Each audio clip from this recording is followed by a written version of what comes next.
My name is Marcus Brown. I'm a freelance art director, designer, and creative. So as Peter mentioned, before I was a freelancer, I worked at Resin for many years as their design director, both in New Zealand and in Amsterdam. Had a bit of a progression over the work that I've done in the last 12 or so years. Started off making banners, Flash websites, 3D games, lots of immersive 3D sites for ad agencies.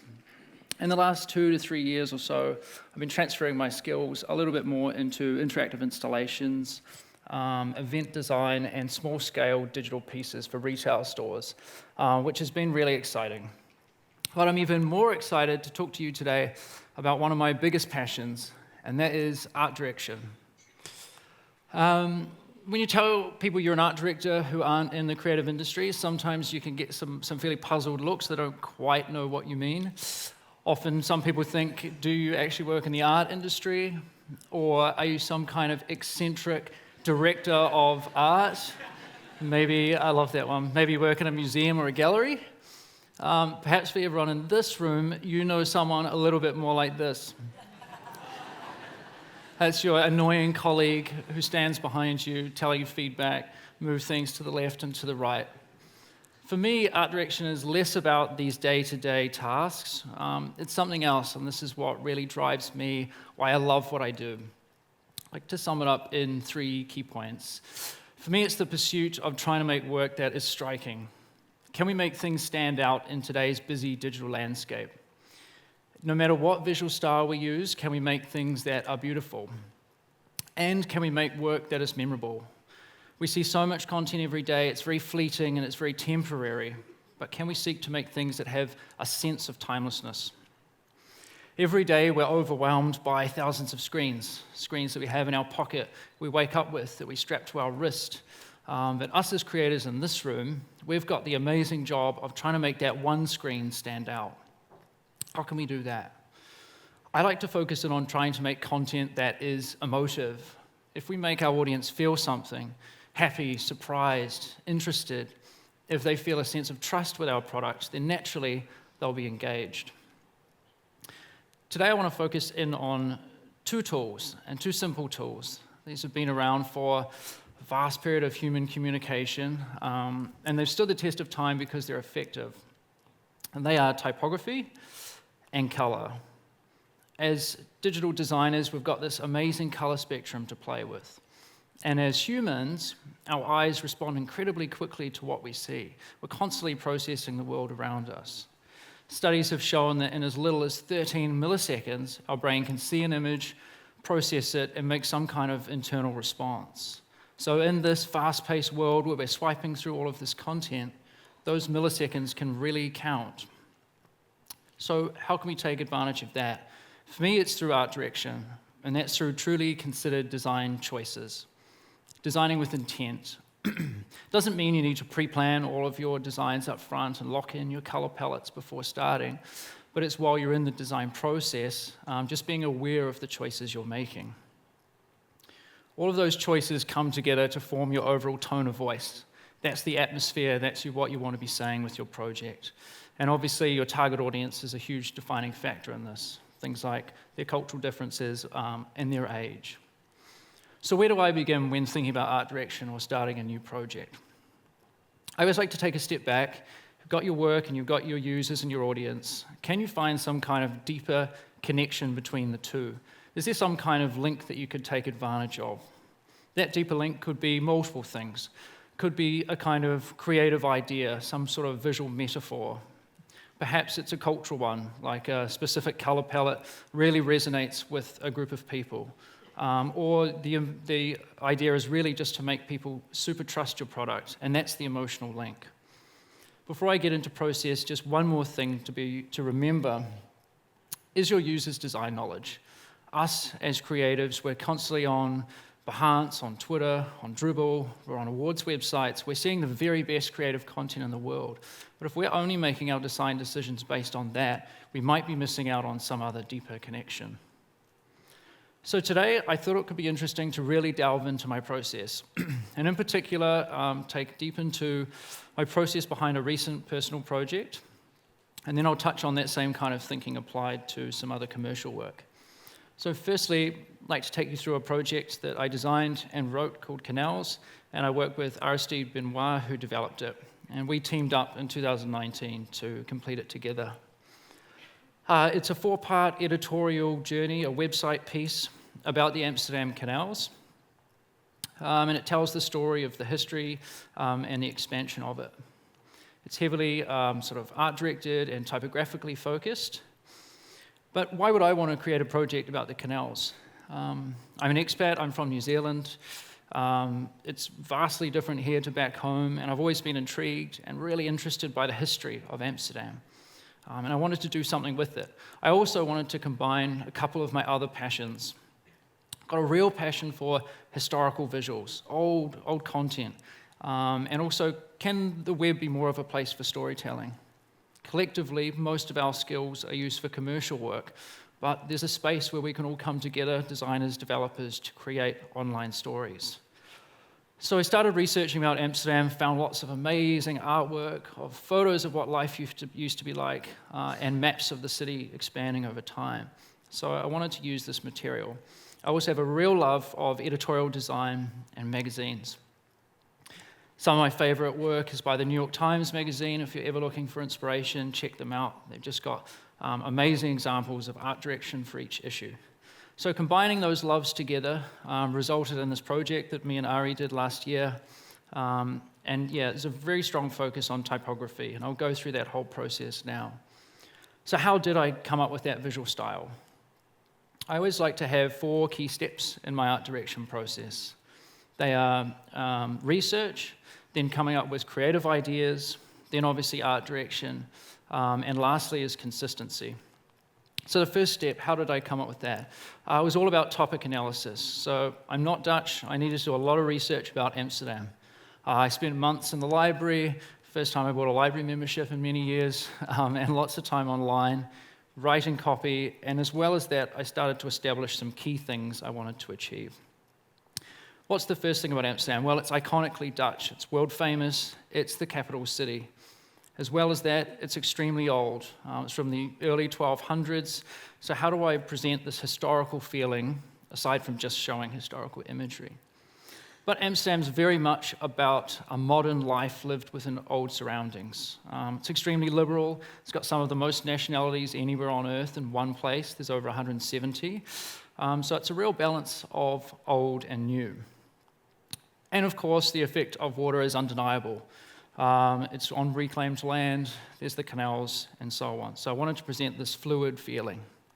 So with my research done, now I always like to try and come up with creative ideas. These are sort of top-level thoughts which will inspire my art direction. So the first one is make it feel iconic to Dutch users. I want them to feel like the project is very Amsterdam. Second, for those who don't know Amsterdam, I still want it to be very striking and bold. I want them to feel the liberal feeling of Amsterdam. Probably the most important is this harmony of old and new, this old historic buildings but with a new lease on life. And of course, this one represent the flow of water. So now that's established, I can start thinking about visual ideas. The first one, how am I going to make it iconic and striking? A lot of the early designs I did were all in light blue, which I thought made total sense. It's about water, that's kind of iconic. There's nice paintings where the sea blends into the sky. It was nice, but it's not very striking, and it kind of wasn't really working for me. So how could I have made things more bold?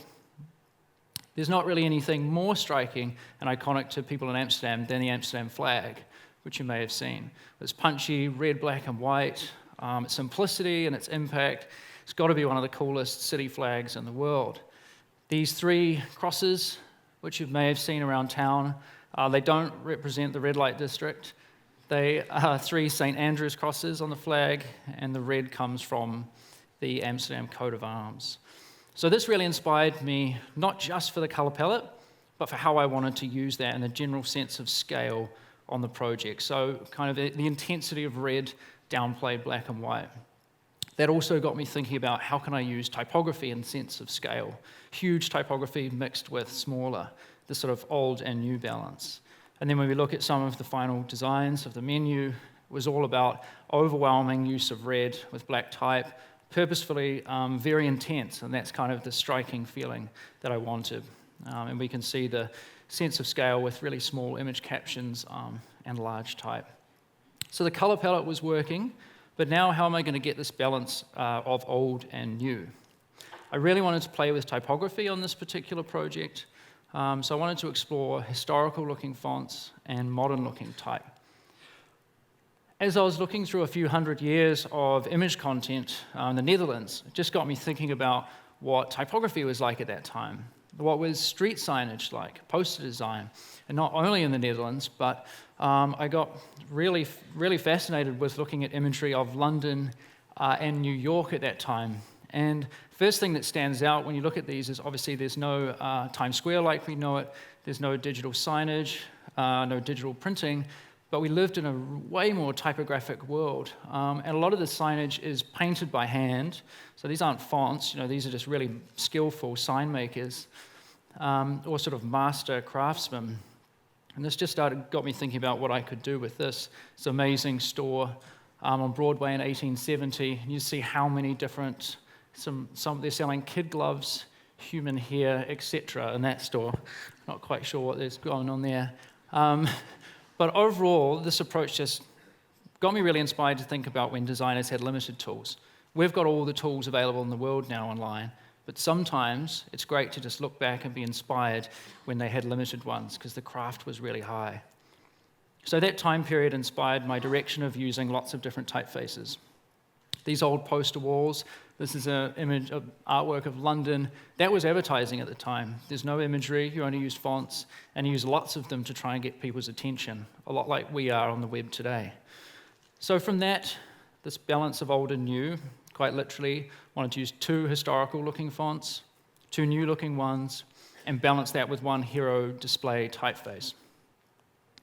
So I spent months of research. It was quite difficult. Obviously, a lot of it was clashing a lot of the time when you're trying to use that many typefaces in one. But a lot of trial and error. In the end, settled on these 4 primary typefaces. The older ones on the left, more modern on the right. They all had a specific purpose, such as for titles or statistics, so the numbers didn't get too long and so on. And then when we see it coming together, it was trying to balance them all nicely. So the type and color was working. I was still missing my hero typeface, and this third concept of how do I represent and show the shape and flow of water.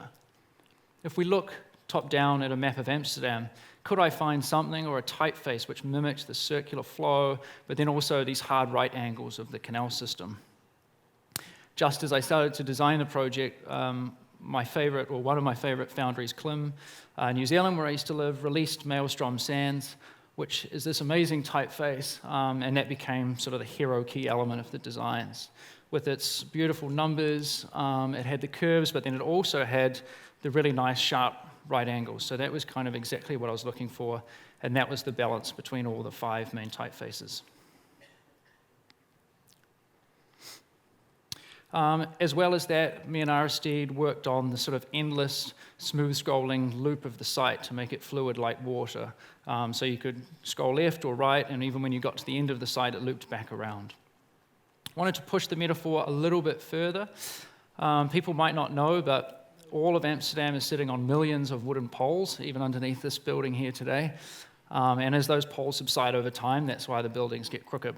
So I wanted to have a few references to that, like this kind of jumbled set of letters that are in a fine balance, or even taking it a step further, trying to mimic the sort of grid-like right angles there with the use of negative space, so with the use of the red lines and black negative space to get that feeling.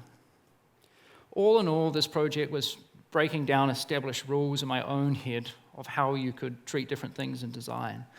For instance, how large you could make your typography, or how intense you could be with color, or how many fonts you should use on a page. We're often taught, don't use more than 2 fonts on a website. There's 5 typefaces on this one screen alone. So it was all about if you could find a way to make it work, then why not? Have fun with it. 4th step in my process is one of the most important, and that's about consistency. Consistency right throughout the design and dev process. Obviously, you want visual consistency, So you want to keep comparing your designs on desktop, mobile, or if you're working on watch interfaces, making sure everything is really nice and cohesive. So I always like to keep big boards of all of my designs, obviously. And really important with this one is, in commercial work nowadays, when things are moving so fast, you're often dealing with really quick feedback and you're making quick edits all the time. And sometimes you can lose a bit of cohesion where you're not kind of referencing to the rest of the site. So it's always good to just keep looking at things all together. This one, though, is more important. Art direction is not just about the visuals. It's about having a sense of all the elements together, how it plays with the interaction, the motion, easing and pacing of your animations, even down to the copywriting tone or audio. It's all really to create a cohesive package. And so me and Aristide worked very closely on a lot of this, making careful decisions about which type had animations, which didn't, and things like removing hover states on buttons. Purposefully didn't want to put hovers on lots of things. We wanted to try and make it a little bit more timeless. The more animations you add that are sort of current effects, that often the site becomes a sign of the times. So all in all, the color and type goals of Canals was to achieve these creative concepts, this old versus new, striking, and sort of the sense of fluid water. And that was primarily through typeface selection, the use of really intense color, and motion and transitions that we had on the site. But that's a personal project where the brief is fairly open, and so there was kind of a level of deep creative thinking. But I just want to touch on a couple of other commercial projects that focus on type and color, but that still have a level of creative thought that went into it. First project is something I did with Resin and Adidas brand design here in Amsterdam for the launch of this shoe called the Alpha Edge 4D. It's got this crazy printed midsole. It's green. It's made using these machines, made using oxygen and light. Very high tech. And we were tasked with creating a series of product launch events in Shanghai, Tokyo, and for one night only, for media guests, we created a variety of interactive installations, screen content, and print material. But the main thing from Adidas for this brief was about showing energy. We needed to present the energy return properties of the sole, how it absorbed energy and how it expelled it when someone ran in the shoe. We had lots of screens in the space, so we knew that there was a great opportunity to play with typography, and in particular, imbue the existing Adidas typeface through motion with the sense of energy. And in particular, the use of effects, repetition, and really playing with motion. So if we look at a few still frames from the animation, it was all about this input of elastic energy, or the use of stretching and kind of elevating what the copy said, or the use of bulging text to break through to an outline version that mimics the lines within the midsole. It was all about just adding effects to their typeface, or playing with repetition. That was the type, but the color obviously became really important. In this case, the green is the defining factor of the shoe, what sets it apart from just being another white shoe. So for people that attended the event, we wanted them to leave the space, the green needed to be memorable. And so we applied that in lots of ways, not only the screens, but in the furniture we designed, the nuts and bolts that supported screens, and so on. So the color was really key to this. For this project, it's about type can be more than just a font. Where Canals was about specific typeface selection, this one is about, if you're given a typeface, can we add additional things to it to give it that extra meaning? Can even take that a step further, make our own new letter forms and create conceptual typography. Another shoe, another one for Adidas. I've done a lot of shoe projects. Sorry, I'm going to go back one. This shoe is a fully recyclable model, which means that you can run in it, you can send it back to Adidas, they shred it up, they melt it, and they make it into components for new shoes, but using the same material. So it's all about the circular loop. So we built a circular 360-degree projection mapping space in New York last year for 200 people. And we were in charge of creating all of the graphics for that. A lot of the graphics that we created were about showing the process, the shredding and this reforming of a shoe. And in particular, really strong focus on this particle, on the circle. Obviously, the product's called Loop. And that circle found its way into the art direction. So we had lots of circular patterns, with circular textures that got applied to the 3D elements. And in terms of the color scheme, obviously the white and grays from the product, and we had lots of black for contrast when doing projection. Conceptually, the event is about a movement from a line to a circle. The line represents the current economy where we buy products and then they get thrown into landfill. And the circular is sort of the future. That's where products are recycled and they stay in a loop. So we brought that through to the design in two ways. Firstly, when you walked into the event space, you walked down a straight line tunnel, and then in that space, they talked about plastic waste, and then when the product is revealed, you're in a circular area. But we also wanted to bring this through to our typography. So in this entrance tunnel, we wanted to make the type all out of lines. So you see a close-up of it. That provided us some really nice opportunities for animation. And then we look at a shot of the tunnel. You can see you were surrounded by screens on all sides with just this really large line-made type. And then on the flip side, when you moved into the circular area, you had a lot of sort of 360 graphics of runners, but we also had to show lots of typography. And in this case, we wanted to make it all from circles, dots, and spheres. We look in the middle. This is a close-up crop of some of the type. We wanted to come up with a system for rendering the typography which matched the recycling process. That was imperfect. We purposefully didn't want to use really clean type because it's about shredding of shoes and reforming. It's kind of a messy process. And we look at a video of how it worked. You had like a big grid of spheres, a lot like a Kindle, how that works. And then it gave us the opportunity to do effects like this when we changed copy from one to the next. So that's kind of on the extreme end of conceptual typography, but we're obviously not going to do that all the time. And for a lot of us, when we're working on products, we just really need a clean approach with a fresh interface and using color and type for things like hierarchy, impact, and readability. And the last thing I want to touch on is just a project that I did for Huawei. It was a concept design proposal for them in China to help them stand out in busy exhibition spaces.